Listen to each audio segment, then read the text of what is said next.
Subtitles? Yeah, don't turn that on. It'll fuck up something. I know it will.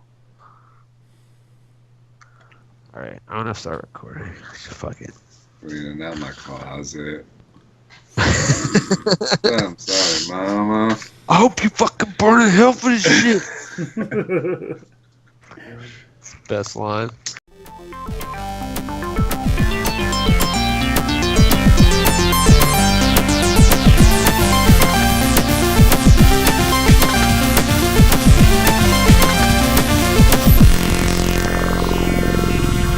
Welcome, everybody, to Comically Gaming, episode 134, third week of March.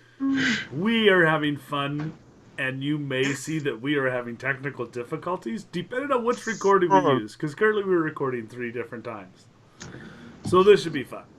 It's fine. It's always fun. It's going to be fun. I don't know. So I'm going to kick this pig, and this is going to be a great one. No, so I spent 2 days in hell at a kid's water park, the Great Wolf Lodge. Great. You always bring the heat to open it up, Jeff. So in there they had this thing called Magic Quest. It was a game that your kid could play. And so I'm like, okay, we'll do this Magic Quest. And he goes and gets a wand and he selects this dragon topper. I don't have it with me. I'll try and get a picture of it, throw it in. But you go to these different stations all through the whole resort, and they use this wand, has a light sensor, and you do these quests and collect items, and so it's a rip-off of Harry Potter World. I don't, probably. So, not that it's copyrighted or anything. So, we're setting up but that's what they do at Universal. Oh. So, they set up his character, and they're asking a 6-year-old, what's your Magi's name going to be? And he's like, and I'm like, Rogar. And the guy's like, well, that's unique. I've never heard that before. How do you spell that? And I spelled it. And he's like, okay, how'd you come up with that? And I'm like, oh, well, Rogar's a level 5 Dragonborn Paladin. He's a bronze dragon. And the guy's like, oh. And he's lawful good. And it totally went woo over this guy. And I was like, okay, I won't talk any more D&D. Because, anyways, this quest, it tells you that it takes like 15, maybe 30 minutes to do the quests. No, this thing took 8 fucking hours. We spent all day upstairs, downstairs, walking around finding shit and battling dragons and goblins. And sounds terrible. It was. He had fun. That's all I care about. The other thing I did when I finally got home is I beat Far Cry New Dawn. Nice. Saw that. And congrats. I wondered why you put it on the list. I wonder if that means you beat it. I beat that. Well, I sent a screenshot in Discord. And I've been ignoring that all day. No, that's fine. I was a little let down at the end of the story. It was like they set up a really good story, and they started bringing back old characters, and then they just herded along at the end. They're just like, okay, you got to get through it now. I recommend, Corey, that keep unlocking until you get the elite weapons to make the final battle easier. Okay. Because it's tough. I was doing it with like the tier 3 weapons, the purple weapons. Right, yeah, you can upgrade it a tier higher than that. Yeah, and I didn't do that because I just wanted to finish the story. I recommend doing that. Because once you get into the mission, you can't leave or it fails, and it's not a good idea. So it gives you one of those screens that says there's no turning back at this point. Yeah. Right. But yeah, the story wasn't as great at the end as I thought it would be. And it kind of pissed me off. So, I mean, overall, what's your score? I give it like a 7. I mean, it's decent. Oh. You liked 5 better. I liked 5 better. 5 That's what I've heard overall. Yeah, you had nothing negative to say about 5. No, and it was promising. New Dawn was promising. I was really digging it, and I didn't mind doing the side missions but it got to a point where I kind of agree so far. Yeah, I got to a point where I'm like, point in the game. Okay, I'm going to finish it, and some of the quests were dumb. Like, straight up. I can't remember in Far Cry 5 if you could get like a third-person view when you're driving. because I don't like first-person view driving games because it's hard to see what Yeah. you're doing. And I thought Far Cry 5 you could go first-person or third-person driving. I'm not sure. But in this one, it's all first-person, looking through the windshield, and you're trying to shoot shit, and so you're over here. Yeah, but walking, in and this one, your dog's in your fucking passenger seat. That's huge. It It's huge. So, yeah, and don't watch Mary Poppins Returns. I'll just. Oh I my won't. god! Did you really? I wouldn't Watch that? ever. I did watch it. What? Tell me that. What? Anyways, Nate, Anyways, how was your week? Nate, what did you do? All right, so my week this week, I'll say, Your first week. of all, How was your week? as you all know, I'm into baseball. And as baseball's been kicking off spring training, getting me in the mood for spring, I've been actually picking up MLB the Show on my Vita. Oh, wow. And for the first time ever, I'm really getting into the road to the show mode, which is where like you create your own player and play through the minor leagues and try and get to the show, right? Like that's Yeah. the point of it. And it's really awesome the way that the game, I'm a right fielder. I'm batting like 380, but I'm a total liability in the field. They stick me in right field and just hope that nobody hits the ball in my direction, because when they do, I mess it up every single time. But it's funny, like they play the whole game from your perspective. So like when you're in the field and sitting in right field, you see everybody like way off in the distance hitting the ball, and then the ball coming at you and you try and run and grab it. When you actually get a hit, then it goes to you on first base and the camera's like behind you. So the pitcher's in front of you, you can see the batter, all that stuff. And you play all the plays only from your perspective. The entire game takes like 5-10 minutes. They don't even in between your turns where there's action that you have, they just do a quick, like it shows you the diamond and gives a quick summary of Interesting. field. Yeah, and then you pop in and play your game. So it's really like the most like a role-playing game I've ever played in a sports game before. And it's perfect like 10 minutes before bed time to hang out there and just knock it off as I'm whatever getting ready to go to sleep. So I'm really, really enjoying it. I've heard about it for years. I've always played sports games like the franchise modes or whatnot and try and just take a team through a season or whatever. This is so different, and I'm having a ton of fun with it. Totally. So Cool. So there's that. Also, so let's talk about The Walking Dead. Telltale's The Walking Dead. Still garbage. Actually, so long story short, the final episode launches next week. And so I was talking with Corey about like 2 weeks from now, I want the spoiler chapter topic. 1. You did? 9 Okay. o'clock today. Yeah. So I want the spoiler topic to be the final episode, right? Or the whole story or whatnot. And so I've really been plugging through. I beat all of season 3. Yes, season 3, terrible, 1 out of 10. Like terrible. Season 1 out of 10. Season 4. Season 4 is really, really good again. Like I love it. I really love it. And I won't talk about the story stuff, but holy crap, the art is incredible. They totally changed up the art style. And the one thing that I can compare it to, the same a little bit. They just made it beautiful, you know. they made it beautiful. The backgrounds, it's still the same style with the you know, like almost kind of drawn art. the characters have the same style, but the backgrounds look very much what I can compare to the most that you guys would know is Gideon Falls. It's that style artwork in the backgrounds, and it's full 3D now. It used to just be like cut screens or Right. just like the old Resident Evil 2, like it would show you an image and then you walk around it. Now it's full 3D and you can totally explore like much more realistically. It's crazy how much nicer. Like they've been making these Telltale games for 10 years or something now with the same terrible engine. They did it all and then went out of business 2 episodes in. It's sad, dude. It's really sad, to be honest. Because these games that are good are so good. Like, they're awesome. It sucks that they went out of business. That's what happens when you got a bad owner. Apparently, people hated working at that company. It was not a good work environment, from what I heard. That sucks.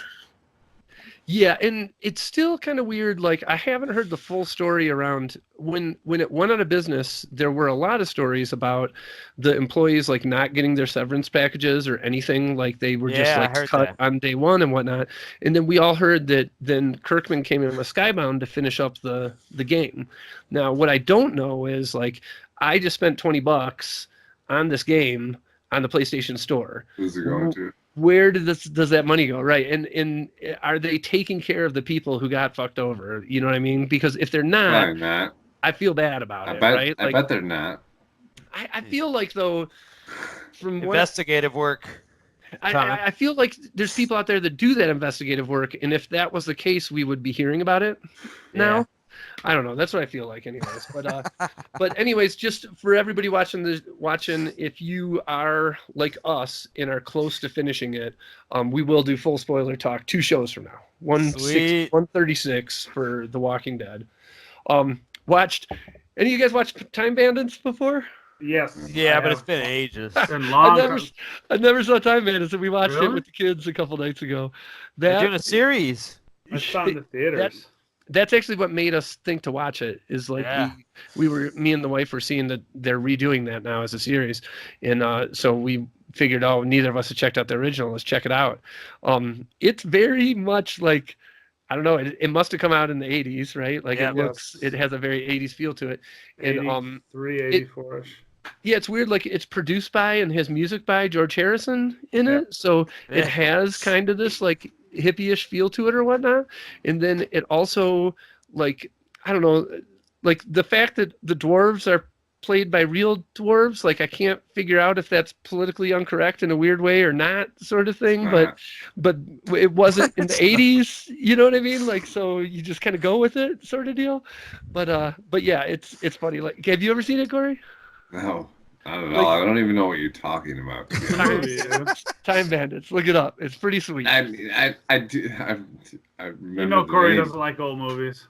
You like it. It's a bunch of dwarfs who travel through times being bandits. It's awesome. Really? Really great. Yeah. Yep. Really good. And then I want to talk about Deadwood. I've been talking about it for weeks now, months now. I'm halfway through season 2. Season 2 stepped it up. It's so great. Oh, sweet, so great. I can't believe how great it is and continues to be. Like the past 3-4 episodes we watched, we finished them and we're just like, oh my goodness, that was awesome. So much happened. All this stuff. Like I really love Deadwood. It's in my top 3 all time. Yeah, it's great. Yeah, I'm like 2-3 episodes into season 2. Dude's bladder's having a rough time. That gets really rough.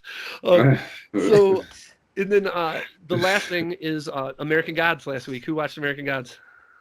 I did. Corey, Jeff, and Dirk. No, I don't have stars. Neither of them have watched season 1. I haven't watched it. No. Jeff watched season 1. No, or No, not Dirk. American Gods. No, oh man. No, I watched It's the out. first episode. That's it. So who's the guy who's Al in Deadwood? Ian Yes. McShane. Yeah, Yes, Ian Like- McShane. He's Odin. he's Yeah, awesome, like- and he's in everything now. He's starting to like really take off. He is in everything. So American Gods does the thing that Deadwood does, but different, with the whole like the language of it in the way that the gods speak to each other in things that are natural or vocabulary that was natural to the time when they were popular and all that stuff. It's so great. It's really great. The special is effects are great. The what's Good, I going have on to with the disagree story with you. continues to be awesome. Why do you say that? The language is just the language. That's just how they talked. I mean, But it's novel that that's- they're doing that though. yeah, it's cool. Yeah, I guess, but it's not mind blowing to me or anything. It's just how they talked. But there's nothing else that I watch right now that's like that. Does Even like Game of Thrones, they're just speaking in modern English with each other and Yeah. stuff. Like to me, like it's cool to have to think about the sentences that people are saying and whatnot, and especially in American Gods, because it's not all like in Deadwood, everybody's doing it the same. Like in American Gods, each god does it differently based on like who they Sure. are and whatnot. Let's Like, talk about Fables, how hard it was to understand that motherfucker. Stay Save tuned for the CBBC. spoilers. so that's my week. Love American Gods. It's really great. Happy as Sorry. My week, we talked about The Walking Dead. We already talked about that. American Gods, we talked about that. Aquaman, we haven't talked about that. Really liked it. I give it a solid 7.5. Sounds about right. It was Wow. good. It was, I mean, just not that I know me and Nate agree a lot, but you go into it knowing that what's his name, Jason Momoa, Yeah. is not a great actor. He's not To great. say the least. They'll have like deep conversations, and I expect something to come from him, and he's like, "Hell yeah." And I'm like, man. It was, but like when they're diving through the trench. Yes, the trench scene was the greatest scene. That was sick, dude. It was, Yeah. And it was a fun movie. It was a good movie. I liked it. I It was, want to see it. Wasn't like, like we said, not great acting, but I really liked it. 7.5. Yeah, like I I said, I want to give earlier, it more. You can't give it more than that because it's not a good movie. But it's, to me, like I put it exactly up there with Venom, where it's a fun time. Like I'm not looking for the greatest Mindless fun piece of film. Yeah, right. I'm looking to have a good time, and both those movies are a good time. Yeah. Cool. For sure. Goes out with the Stanford breakfast, which is beer. Spoiler alert. That's Aquaman. That's Aquaman. But other than that, just read. I've read Killer Be Killed. Sweet. Finished the first volume and continued on to the 6th issue, and really liking it so far. And Fables 1.5. Wow. You went to issue 2. Yeah. Okay. Yeah. That's it. That was my week. That's interesting. So you liking Killer Be Killed? Yes. Good. A lot, yeah. Glad. My week, I beat Guacamole 2. Probably in about half the time that I beat the first one. But just a fun ass game. I think, I don't know. I just thought it was fun. I mean, it doesn't have like I said, the story that Celeste has, but I was just like, I was drawn to finishing it. Like I was like, and I like fun games. Yeah, and I would Man. I mean, I would have to walk away because I was so angry and frustrated with certain levels, but I also came back pretty quickly and would go through it. I didn't do a full completion on it. It's way too hard for that to me, but I did beat the game. I just didn't get all the hearts, I think. Yeah. No, you're not a pro gamer. Yeah. Do that in any game. Yeah. But it's tempting though, because it's like right there. You kind of want to. The way the game gives it to you, it's like, why don't you do this? It's like they weave it into the story so well that you're like, oh well, maybe I can knock these out, and then you start doing it. You're like, oh my god, no, I'm gonna go back to the main storyline. But I give it like an 8.8. That's pretty good. Yeah, that's awesome. Yeah, I mean, That's really good. I thought it was better, although it could have What'd you been give longer. Guacamole? I don't know if I gave it a score. I'd give You the like this one first better, one. or? I'd give it like an 8.5. I think the second one is a little bit better. Okay. Yeah, although it's shorter, which I didn't like. I actually would have preferred it to be a little bit longer, but it was awesome. I mean, Yeah, you it's beat just, it quick. yeah, it took about a week, I think, which is probably the fastest I've ever beat a game. Right. And then I went to a documentary with my wife. My wife, for people that don't know, is Cuban. We went to see a Tuba to Cuba. Tuba to Cuba. A Tuba to Cuba, which is about Preservation Hall Jazz Band, which is part of the French Quarter here. It's basically Preservation Hall Jazz Band is all these old jazz musicians that play straight like New Orleans jazz. They don't play any of the avant-garde stuff. They're super old, most of them. Some of them are young, but most of them are super old guys. And they took a trip to Cuba basically, and because New Orleans jazz actually has a lot of roots in Cuban music. There's a lot of similarities in the keys that they use, the chords, the percussion and stuff. Yeah. So it was cool, man. I mean, I felt like part of it was a little too like New Orleans is awesome, because they got to sell it. They got to sell the city a little bit. But I thought it was cool to see Cuba. I love Cuba. I mean, all the shit I see from it. But I thought it was a solid documentary. Nice. But yeah, we had a good time. And then I read a shitload of comics again, of course. Hey, Dirk, I just wanted to ask Tuba to Cuba. You saw it like in a theater? Yes. Okay, gotcha. It actually won a bunch of awards at Sundance, I think. Okay. So it had a national release, an international release, I think, and they showed it locally here, but I think you can watch it anywhere. Is it out for home? I believe legally so. At this I point, think. yeah. Okay. I want to say it is. It's really moving though, to watch some of these guys that they don't bring a translator with them. Right. And it's crazy. Like the guys there, they don't speak much English. So they are basically talking to each other through music. It's crazy. Sure. It was awesome. Oh, that's cool. Yeah. And then read a bunch of comics again, but the two that I would recommend, I'm reading Martian Manhunter from DC Comics, which it's a bizarre take on Martian Manhunter. It's not straightforward. It's like he used to be a cop on his planet before he got here. The art is super twisted and weird. It's definitely more akin to Immortal Hulk and the take on that, though not as dark. But it's a subverted, very different take on Martian Manhunter. Is it a new series? Yes, it's new.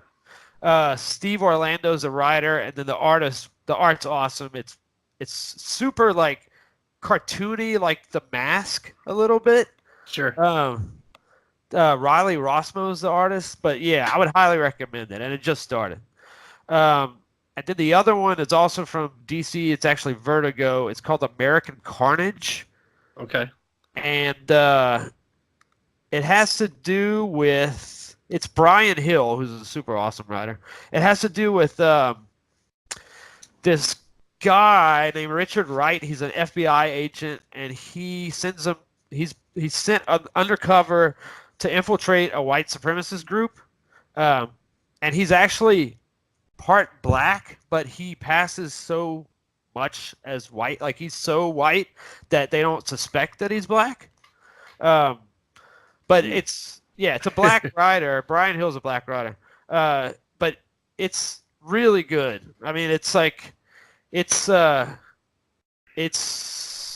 don't know. I would recommend it if you're looking for something that's a little less comic booky and just like straightforward. I don't even know what to call it because it's not really crime. I mean, it's partially crime, but yeah, I just think it's a good book. That's pretty much it. That's my week. Cool. I'd say before we close this out, Dirk, you kind of reminded me. I feel like just for a half a second, let's just acknowledge the fact of the crazy shit that happened in New Zealand, right? And or not New Zealand. Is it New Zealand? Yeah, New Zealand. Yeah, it was New Zealand. Yeah, the mosque. I feel almost guilty still just having a talk show about nerdy shit when stuff like that's happening in the world. You know what I mean? And so whatever. Just want to know, let people know we're there for you. Yeah, absolutely. I think we have some fans in Australia, don't we? Well, I don't know. We do get some downloads from the audio version. Sure. Yeah, I think so. Do. So we do. Shout out to all y'all there.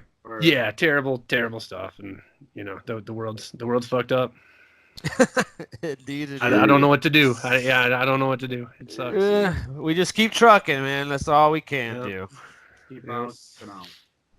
All right. Cool.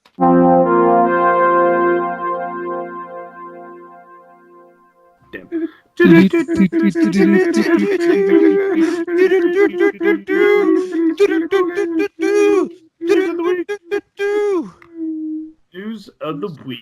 News of the week. It's kind of interesting.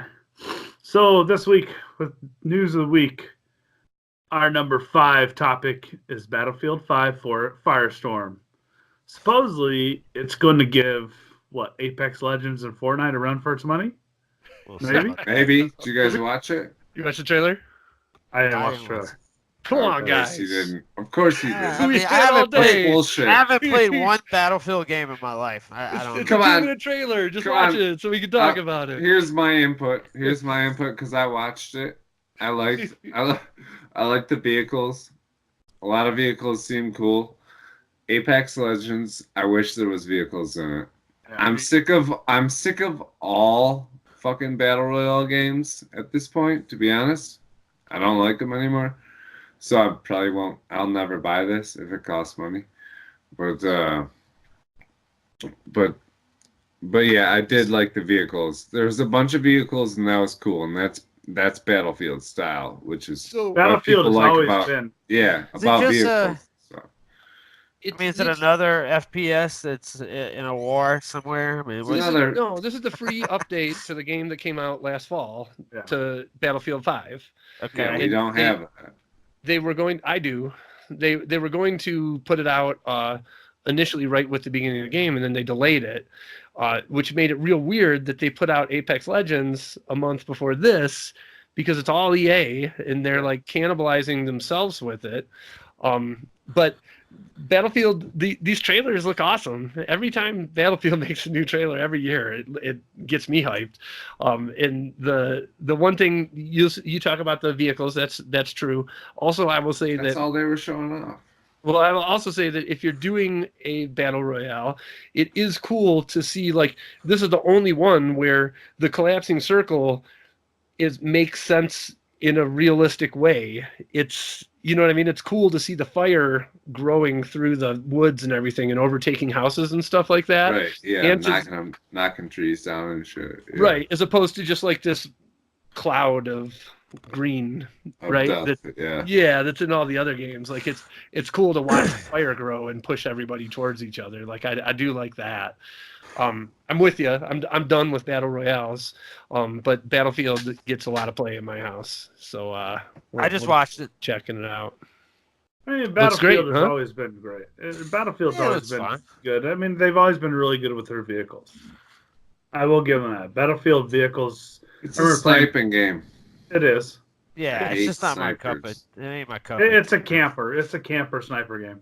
Well, but a battle royale changes that, right? You can't camp and snipe in a battle royale. To an extent. I'm sure somebody will find a way. No, because you They get always caught find a in way. the fire. They will find a way. Yeah, Cool. you can though. You can ride the edge the whole time. You know, and just Ride snipe the from the edge. edge. Once you learn the maps, even if they randomize where Yeah. the fire collapses, You can still be an asshole. you can sniper. still be an asshole. Sure. Because it's, You'll always be an asshole. it's Battlefield. It's what they do. All right, Anyways, moving next. Number 4. There is proposed partial movie script for another D&D movie. I don't. Didn't we talk about this last week? No, I don't know. we No. did not. Because We it did just came not. out. They're Yeah. talking that they have a script that's rough draft, and they're trying to drum up like A-listers. We talked about it in to Discord, Nate. Star, yeah, we did. To star in it. Oh no, Critical Role. We talked about this. No, we And- talked about Critical Role. That's different. Yeah, This is right. a movie. This is a movie script that they're trying Okay, to this do is different. another movie. Because Yeah. the last D&D movie was a huge flop. It had Marlon Wayans and Jeremy Irons in it. And the only thing it was D&D was the title. Well, that was like 30 years ago or something, right? It was not 30 Yeah. years ago. Well, When no, was it? It was 20 years ago. Okay. It was bad, dude. It was a terrible movie. You know, the thing is, the times are different now than the time that it first came out. So, but that doesn't mean it's going to be any better. It doesn't. I mean, I hope it means that it would be better. But what I would suggest, and this is what we talked about in the Discord, was that they picked actual lore from Dungeons and Dragons and incorporated that into a film, because there's plenty. I mean, you could do a Strahd movie. You could do a Driss Stewart movie. Yeah. You could, there's just so much to choose You from. could do a Driss movie. That would be successful. Yeah, absolutely. Yeah. They would I have feel to like the make time it is right. They'd have to make it Time is mainstream right. enough to get people that don't play D&D. But they listed But our source Jeff, listed. Jeff, I feel like you can do that like in the same way that the Dritz books are written. You can. Like, you know what I mean? Those, you don't have to play D&D to enjoy those books. No. As books just come across as a story, right? And so those books aren't a D&D adventure either. They are not. Right, but I'm saying you can make a movie like that incorporates all the D&D lore in a real way that doesn't have to cater to the lowest common denominator, because they don't care. It would be a fantasy movie. Right, it would just be a fantasy movie then. It would. In the age of the Lord of the Rings movies and Game of Thrones and all that stuff, like I feel like somebody should just be drooling. Somebody should absolutely be able to pull this off today. And what would make it even better is that those Dritz, I mean, without reading the books, just being familiar with the Underdark and all that, I just feel like that would be such a weird perversion of fantasy on film. Like that, you have some of the normal tropes of fantasy in there, but there's a lot of stuff that's not. I mean, the spiders, the dark elves, all that stuff. It's a very different take on fantasy. So I just think it would play well on film, but I don't know if they're doing that. I think it would play well, and it would just be like any adventure in D&D. Just obviously they wouldn't be rolling dice. Just set it in. It'd be cool if they started off the film. The article said that like they have like this laundry list of A-list Hollywood folks that they want to play in the movie. Johnny Depp, Vin Diesel, right? All these people. We need him. What do you think, a paladin? The one person you would think that would really just love it would be Dwayne The Rock Johnson. John Manganiello. No, it's Joe. Joe Manganiello. I'm sorry, Manganiello. I can't say fucking names. I'm sick. Leave me alone. No, he would be perfect. I mean, but yeah, I mean,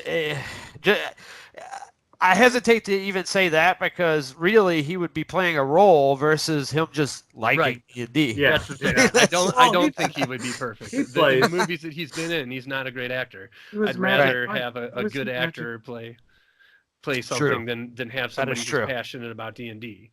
I think that if the script is really good, then I think it'll be more popular this time because of the popularity of D&D, and it's through the roof. It's more mainstream nowadays.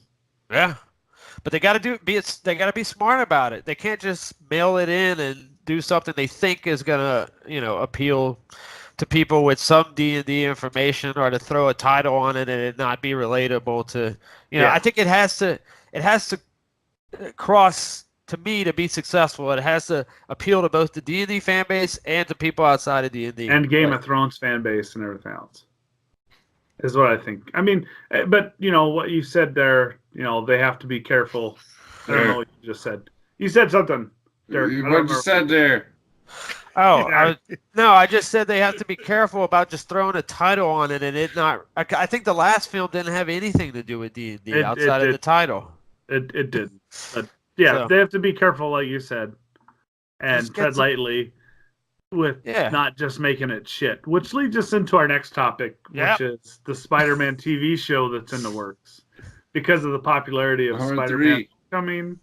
No, there's several Spider-Man TV shows, not just one. Just several?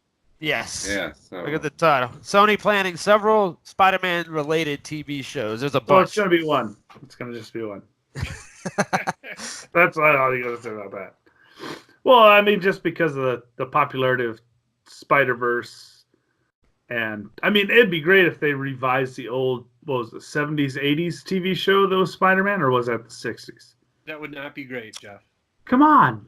It's Bring But back this is, 2019. Okay, so going back to the article that we're talking about here, it's less about Spider-Man. It's just Right. the universe that Spider-Man's in. It's the Sony verse that Spider-Man has created. Right. So it's going to be a lot of, I think Silver Sable, Yeah. and what's her name? The cat lady. Black Cat. Oh, Black Cat. Black Cat. That's it. Yeah, lady.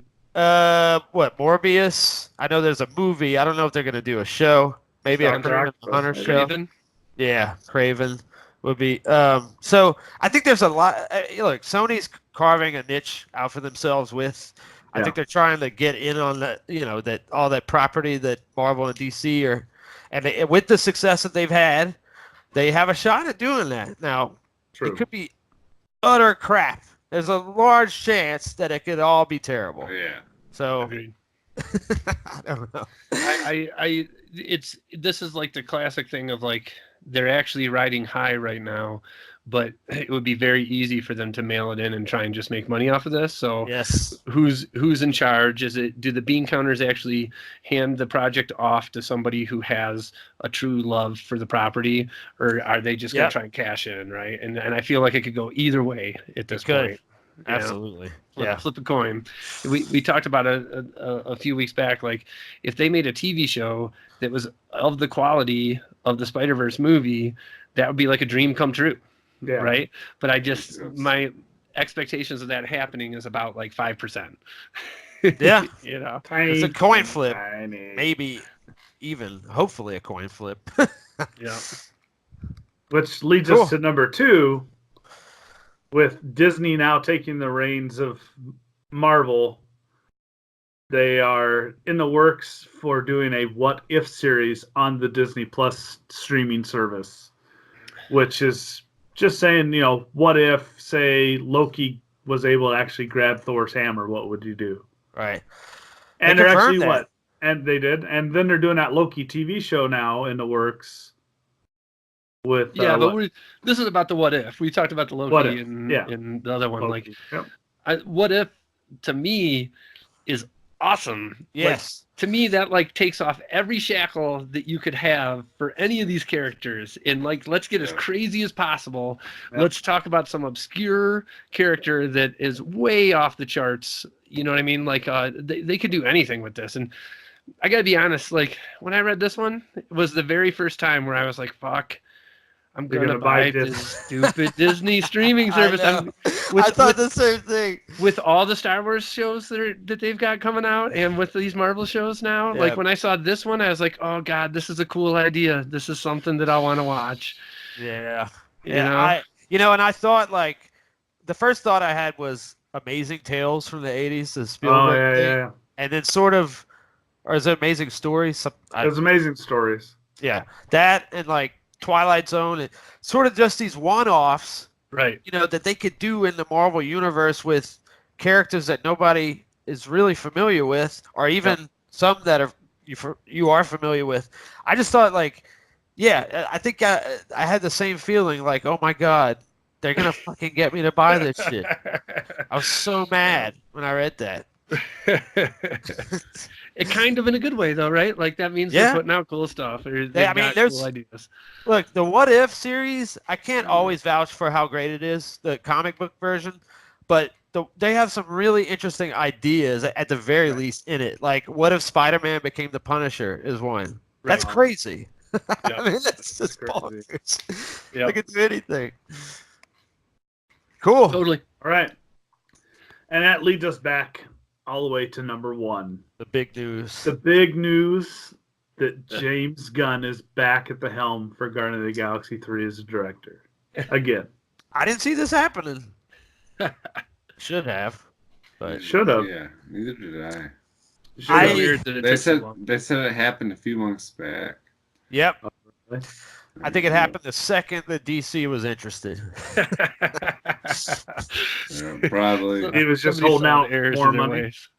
He was holding out. It's like, dude. No, I mean, go ahead, Nate. The one thing that I'll say about this is that it really shows, like, what James Gunn did and what he got in trouble for and what Disney dropped him for.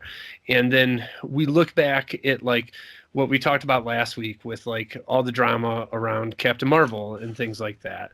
Like, this really shows that in this day and age, you have to be able to step back, look at each individual circumstance and say, okay, what was this person's intention, right? Because things are just so different now than they were 10, 20 years ago for the stuff that he said that got him in trouble. When you read that today, when you read the tweets that he said that got him kicked out, they're really nasty stuff. They're fucked up. But you need to look at his history and in trauma who he was working with and think, okay, was this person's intentions really evil or not as the tweet comes across? And to all of us who know that stuff, the answer is no, right? You know that was a shtick back then in telling politically incorrect jokes or speaking in faux pas as opposed to actual hate speech are two different things, right?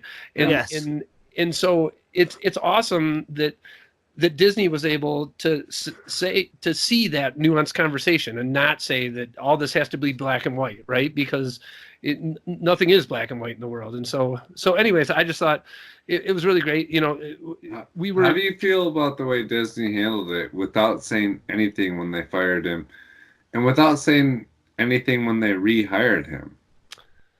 He's just, he was there and now he's back. And they never said anything. Well, Disney never said anything.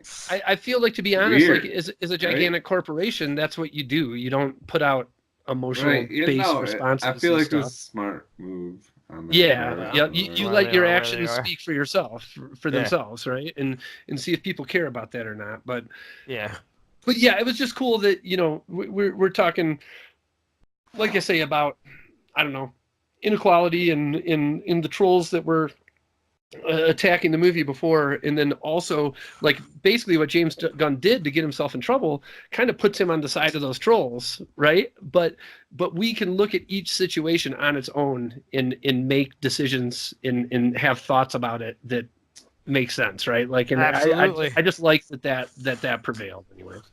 Yeah, I mean, we've just lost the art of nuance. Exactly.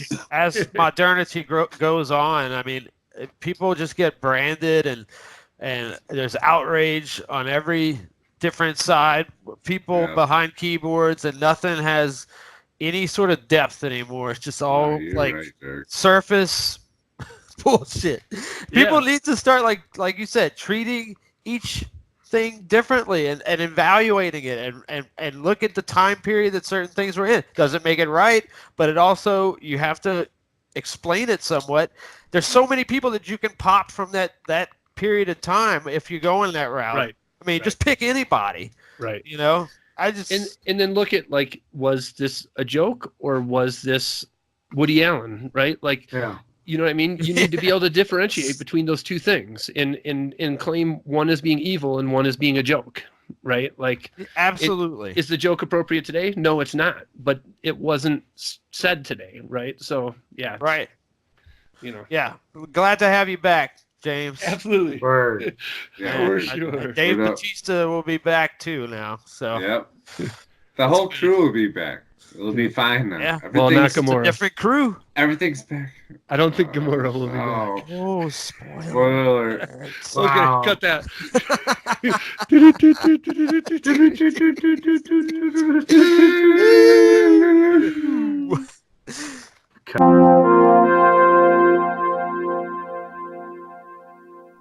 We are Hot topic. Hot topic. You guys want to just steal my thunder? And we thought, what a better topic for Hot Topic is something that dropped the huge bombshell this week. Was the new Endgame trailer. So great. So awesome. And what's even great about this is I like that they actually took clips from other Marvel movies and threw it into the trailer, just like as a reminder. It's the big ending. Beginning of the next phase. So, Endgame. I know the big things, a lot of talk about this was the lot of red in this. Hey, before we move any further, do we need to say spoilers here? We just mentioned The that. trailer. We Okay. do.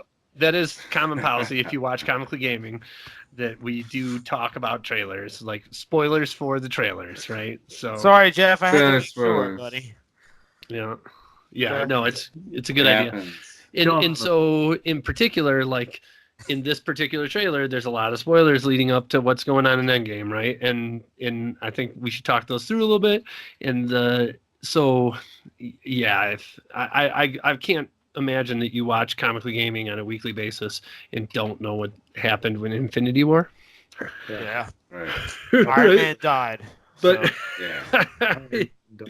he did not. But if you actually are like going to see Infinity War next week because Endgame comes out next month, you probably want to duck out. Rip Tony Stark. Wow. So Jeff, So- you talked about the red, right? Like Yeah, go ahead, Jeff. The- the red is like only in the old movie clips. Yeah, I noticed that. I noticed that they just accentuated the red portions of that film. What do you think it is?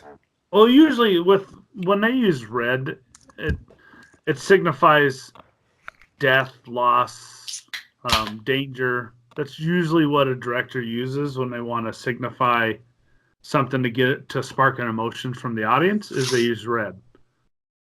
So I mean, it could be a multitude of things. Yeah.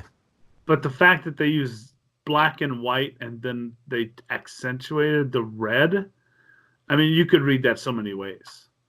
Could it be that, I think one of the clearest ways has to be the red Infinity Stone, though, right? it could be. This is the saga of the Infinity Gauntlet. Which stone is Which one that? is the red? Reality.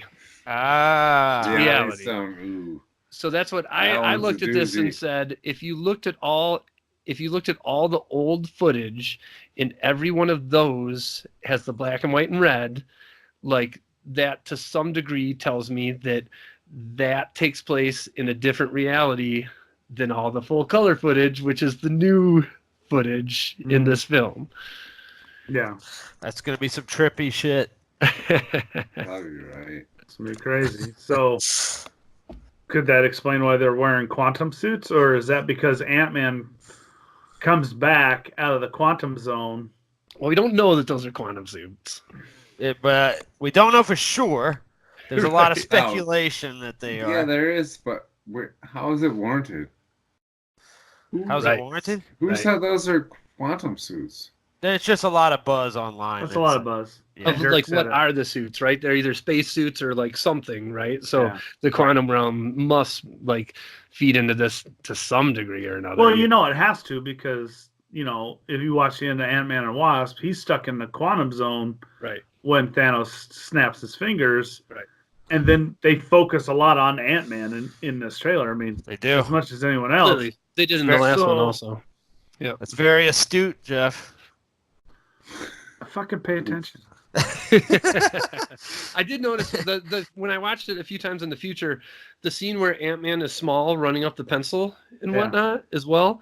That's pretty hot when you look in the background there and stuff. Like what's he doing? There's crazy explosions and shit happening there. Like I love that I missed him in Infinity War. And I love that he's a part of this. He was so good in Civil War with everybody else that I'm excited to have him back. Absolutely. Me too. Going back And to Hawkeye. yes, Hawkeye's Hawkeye. daughter. And Hawkeye. You see the his new haircut? He's Yeah. got Yeah, a they sick call him ass mohawk. Mohawk Eye. Is his name. You hear that? He's got, with that new cut, he's People are calling him Thanos did a Mohawk. watch out. Yeah, real, dude. Better step So- off. The speculation there is that it's Kate Bishop, Has which to, Oh, is Lady Hawkeye in the comic book, right? has to be. Yeah. yes. And it would make sense that she would feed into the next phase, and they're getting somebody in. That Which would I make didn't- sense. But it seemed like he was raising her like a daughter. That's not Kate Bishop style. No, but they don't necessarily. Well, I don't know. I mean, Yeah. we don't know if that's his daughter or if it's just somebody he's teaching. But I mean, it's crazy. She wasn't even on my radar. I mean, I don't know. As soon as you saw him in, being Ronin, that's true. it makes sense. Yeah. And then the other thing, speaking of outrage culture, people are freaking out about Carol having makeup in this one. Right. Did you see that? Yeah. Yeah. Because I guess so many people were a fan of her earthy look from Captain Marvel that they were like mortified that she's wearing makeup in this. But that was definitely one of the highlights of the trailer for me was them at the end. That's Absolutely. yeah, that's because I mean, would you say that beyond Carol, among the old Avengers, is Thor the most powerful? Yeah, I mean, it's always been him and Hulk, right? Like that's been the debate in the past. And Thor now could take Hulk. she can Thor could stand take Hulk. toe to toe with them. You know what I mean? She could get in that fight. She could try. Well, I mean, they're trying to clearly establish that she's like the most powerful, Right. and that's sort of she is. a cue to it. Also, Yeah, it's great. that would be an intense fight. Absolutely.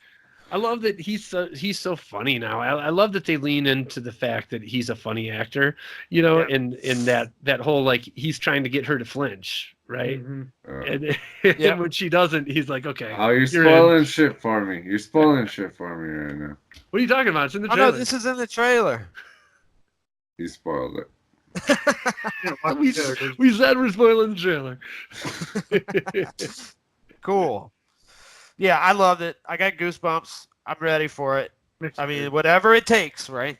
Whatever it takes. Whatever it takes. Whatever it I'm so takes. ready. And then what? Nate, you said this comes out the same weekend as Game of Thrones returning? No, it's like 4 episodes into Game of Thrones. Okay. It's the same weekend as we won't spoil Game of Thrones too. Let's let that one go. Okay. Anyway, it's going to be around the same time. Yeah. Okay. Blockhead Printing. For all your custom nerdy shirt printing, cons, parties, gaming clubs, this is a full-service, badass screen printing company. Check out blockheadprinting.com.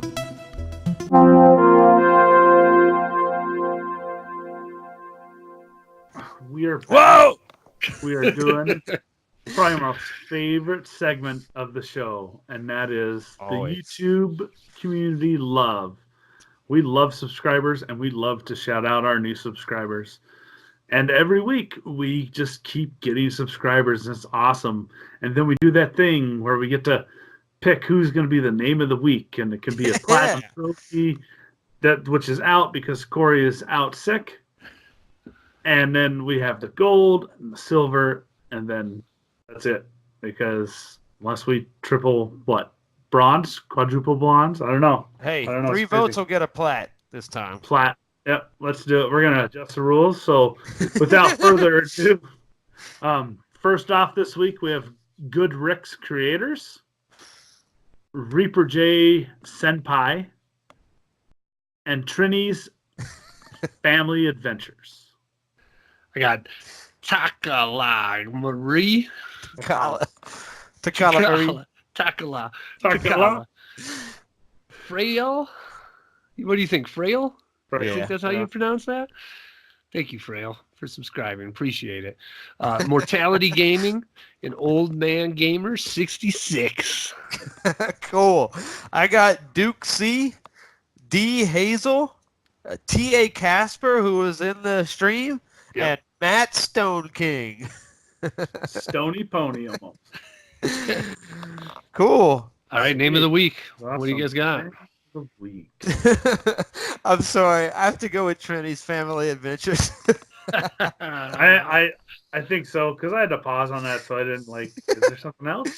I I'll love do that Trini's name. Family Adventures. I got a soft spot in my heart for old man gaming. Man Gamer speaks 66 speaks to me, yeah. And especially if 66 is like the year he was born, then you Yeah. truly are an old man gamer. Old Because school, I think yeah. I'm an old man gamer, and I'm at 76. So you got He's For got sure. Atari action, maybe. it. Right. But it looks like Trini's Family Adventures gets the gold this week. So. Yeah. Congrats, Trini's Trini. Family Adventures, you are the name of the week. The week. And now we want to also give out a shout out to all the people that jumped on our stream. We are definitely starting to get some regulars. Always faithful, Cat Memo. Every Sunday night. Maverick, every Sunday night. Zombified, Lauren, Julia, and one of our new subscribers, T.A. Casper. T.A. Appreciate Casper. y'all jumping on the stream. Yeah, Really thanks for more stopping fun. by. Yeah, Stream would have been more fun if I could have been there, but downloads. everybody else, if you have never done it, every Sunday night, 9:30 Eastern, we stream. We shout it out on our Twitter. You can follow us over on Twitter if you want to know when that happens. And yeah, we got a great little crew that comes to hang out every week now. Every It's- time it's- now, yep. Yeah, it's so fun. I love it. Yep. Thank y'all. Appreciate it. We're going to wrap up the show with the Comic Book Club this week, covering Fables #1. That's a full spoilers conversation. If you've never been a part of the Comic Book Club, what we do is we pick a different book and read through it and then have a nice little conversation about it. I love it because Corey and Dirk are my tastemakers for what's cool in comics. There's so many comics out there. If you just go pick a character that you like or know, the chances are it's going to be garbage. You got to know who are the good authors, who's the good artists, all this stuff, right? And that's what we try and do, is cover the good things. Some books are we do current things. Some books we do old ones, like this week for Fables, right? So anyways, we always do full spoilers at the end of the show, so you can check out if you haven't seen it. Before we do so, we'll say that next week's Comic Book Club is going to cover Lazarus #1, right? Coming to TV, right? Maybe. Yes, Amazon. Amazon Yes. show? Right, exactly. Confirmed. So yeah, everybody jump on board before that launches. Read the book first. It's always a good idea to read the It's book first. one of the best Image properties out there. Nice. For Nice. sure. So, anyways, if you're checking out for the Fables conversation, thank you very much for joining us. It's been Comically Gaming 134. We really, really appreciate you. You can stop over at our Patreon page. That's patreon.com/GCandC. Consider supporting us for as little as $1 a month. We are clearly, if you know of our technical difficulties in the past few weeks, we have a need to upgrade the show, right? And you can help us do that. Make the show better for you is the plan there. If you want to check us out on Twitter, we are at GCandC. You can also join our Discord, where most of our action happens. I think we spend most of our lives there. Or Right? I Probably, think I yeah. do. Which I never would have imagined in a million years. P.S. Before I did it. And we also have Facebook groups. You can check us out there. If you want some merch, sweet merch, go grab a T-shirt, a mug, a hoodie, or a sticker from the Games, Comics, and Culture store at teespring.com. Sweet. And I don't know if Fred Thomas is still watching us at this point, but we always want to thank Fred Thomas for opening music and Xee Reiter for our logo. If you like our opening logo, check out Xee Reiter's Instagram. That's XeeReiter. And actually, her Instagram is @Writer Inc. Right. Oh, It's cool. her Instagram. Sweet. But yeah, check her out. She is just, every week she turns out something different. But thanks for joining, everybody. Stay tuned for our CBBC Fables #1. Nice. Thank y'all. Love you.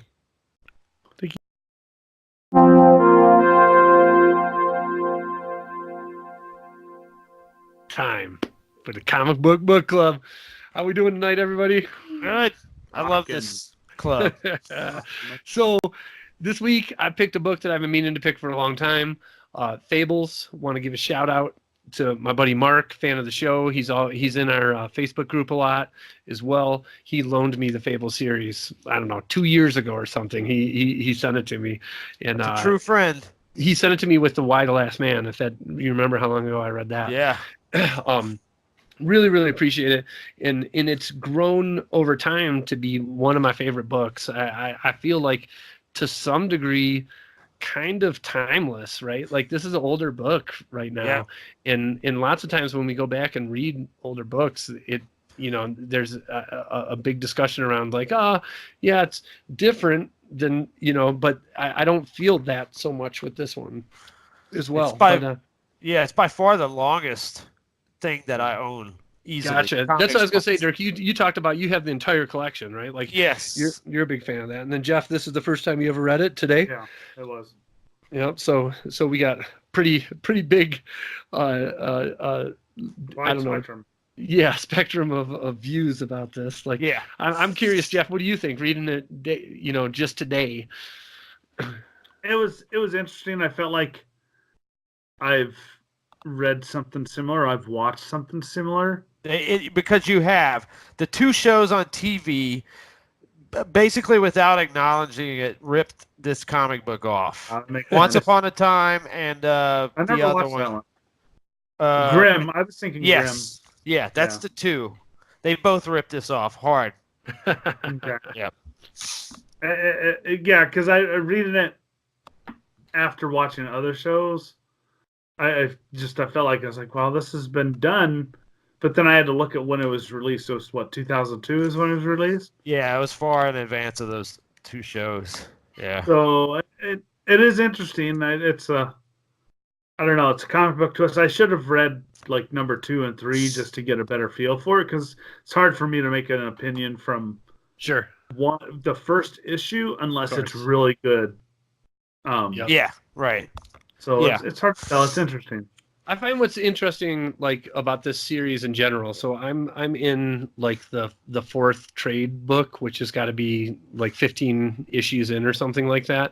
And the first 6 issues, the way that they opened up the story is the first arc is very much 100% a detective story, right? And they place the trappings of the Fables kind of universe around it.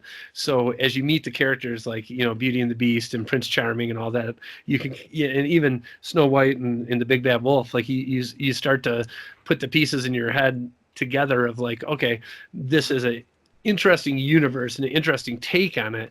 But honestly, like, at its core, the first arc is, you could just ignore all that stuff and say, okay, this is a detective story in one particular case. You know what I mean? And it's funny for me going back and reading it now that I'm far past this, because they kind of get, as the story goes on, they go a lot more into the lore of the Fables universe, so to speak, whereas the first 6 books were so just on the straight line detective story. And it's fun now reading it back there. Like, I already see clues. So like when they go into the room where the murder took place or whatnot, it's funny now that I know the conclusion of it. I see the clues that I didn't see when I first read it through. In particular, I'd recommend, Jeff, if you haven't read it yet, to look at that murder scene and try and think about, if you were a detective, they show you in the picture a few different things that kind of help you put the pieces together. And I'm never good at that, be it TV shows or books or whatever it is. I'm always have to wait until the reveal to learn it. I can never pick up the cues on the first go around. But I'd encourage you to look at those couple of pages where they show that room that's covered in blood, and see if you can pick some stuff out, because there's some cool stuff there for sure. Yeah. I think it's like 15 or 16 volumes long.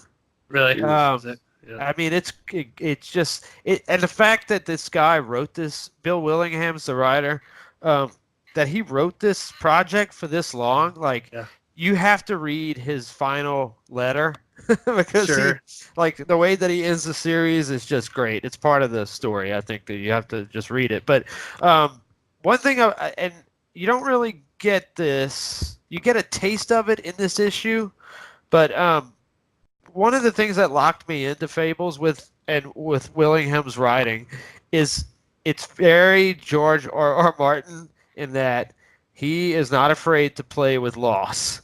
Yeah. Sure. you connect to some of these characters, and you don't know what's going to happen. Yeah, I mean, right. he is not scared to bring you to places that you don't want to go. I just it's rare that you meet that in any sort of series, whatever the medium is. But yeah, regarding the first issue, it was very interesting to go back. I think the art was pretty good, but it definitely gets better as the series goes on. Yeah, it does. And I think he stays with one guy too, if I remember correctly, for most of the series, and it isn't this guy that started off. Right. To be honest though, Dirk, when I went back, so you're right about that. I forget the artist's name, but I liked going back and reading this book and looking at it. Like, to me, this artwork is very traditional, and I feel like a lot of the books that we cover aren't, because we're kind of picking the books that are whatever more out of the ordinary, right? Because those kind of pique our interest, and so usually the art is more out of the ordinary. I find, like, to some degree it feels like comfort food or something like that to go back to, like, this is it. The art almost looks like a comic book that I read when I was a teenager, only the themes are like so much more mature and have depth to them and whatnot. You know what I mean? Behind it.